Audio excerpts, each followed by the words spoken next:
It's July, and you're wondering why housing prices still haven't dropped. Today, we're going to get into the details of exactly what's going on in the Atlanta housing market. Stay tuned. I'm going to go step by step with you guys and explore exactly what changes have occurred since last month. Now, if you're new to the channel, don't be surprised. I've actually stopped using the MLS data and switched over to utilizing Redfin. It's a great resource that all of you can access, and it gives you a little bit better insight into the ebbs and flows of what's going on in the entire nation and not just Atlanta. Let's dive in. So, checking out the screen, Atlanta, Georgia, the housing market is somewhat competitive still. Homes in Atlanta receive two offers on average and sell in around 35 days. These are really simple data points for you guys to understand it. It's not jargon, it's not my opinion. It lets you guys get an understanding of what's going on. Median sales price of a home in Atlanta, $430,000 last month. That is still up, guys. It was not lower this time last year. I'm going to tell you that. So it's down 0.877 since last year. Now, my opinion, it's invalid by 0.877%. Housing's not dropping very quickly here. Median sales price per square foot in Atlanta is $293. That's up 1.7 since last year. So that's telling you how much per square foot.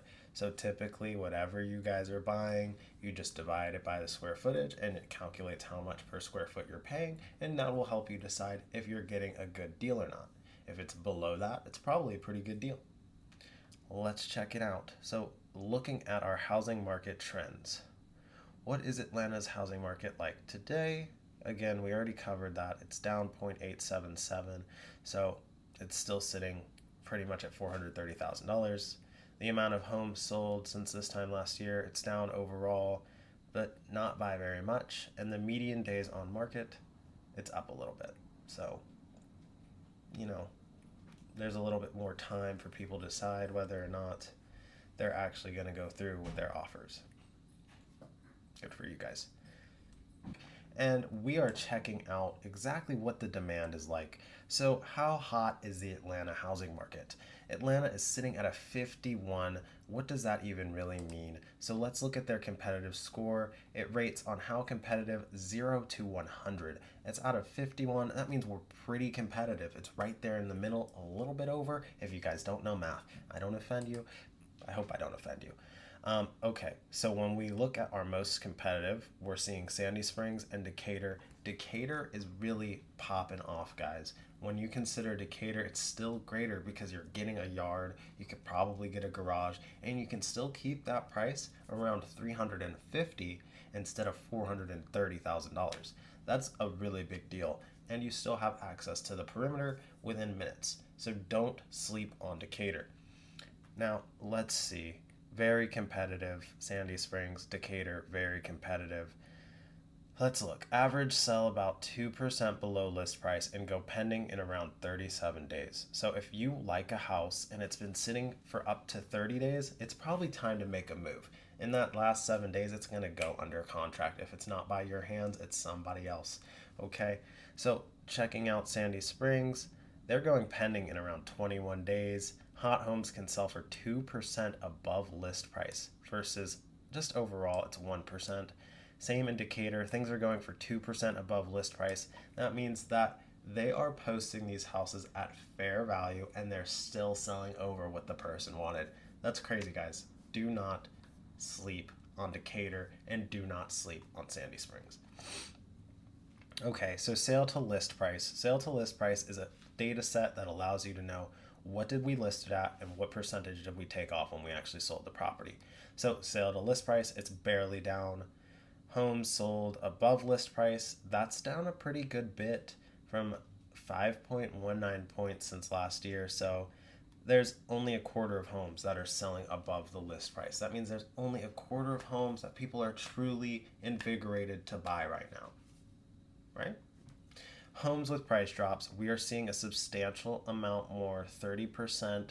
That is almost a third of homes. So that's cool. Let's check where people are moving to and from when they're in Georgia. So the Atlanta migration and relocation trends, and this is why I love Redfin. Look at this data. You guys can access this anytime, any place, anywhere without a real estate agent by your side. That is really great resource to have. You can do this all on your own. You don't need me.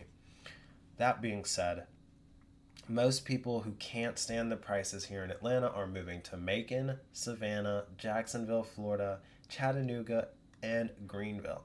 Let's ignore the other ones. They're getting wet. Jacksonville's getting wet. Destin's getting wet. Sarasota's getting wet. that's that's funny. Savannah's getting wet.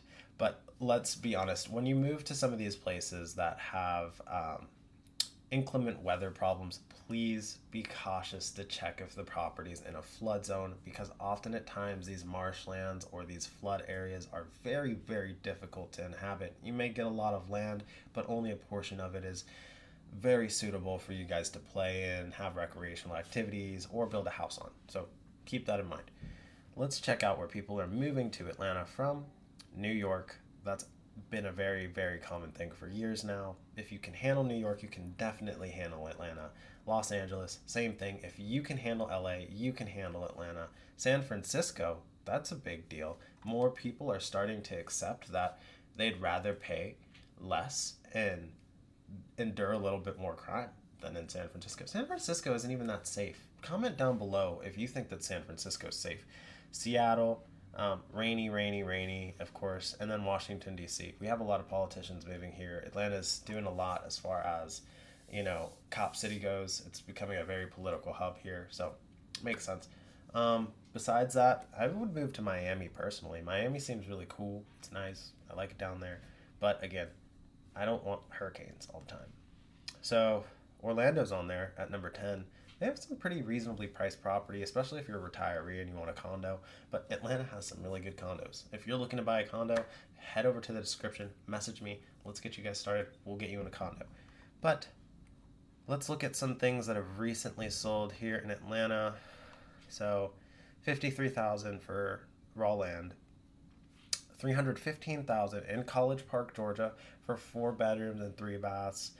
$2.8 million. Somebody spent some shmoney, guys. Somebody spent some shmoney over there in Atlanta. That is South Atlanta, guys. 30342.